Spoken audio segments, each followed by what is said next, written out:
Hello everyone, in this video I'm going to give you an answer for a question, and this is the question: which of the following would you expect to be able to see using a light microscope? And here is the option: a virus, a DNA, a DNA molecule, a human skin cell, or a protein.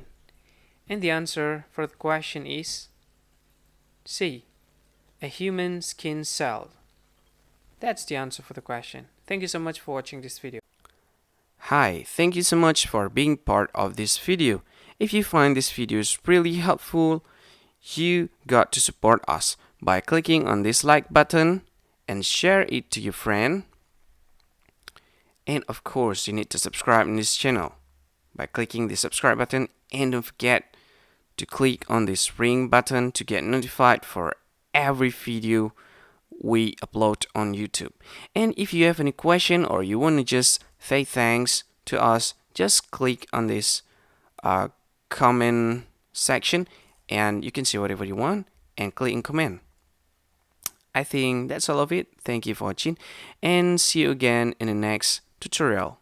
Bye bye.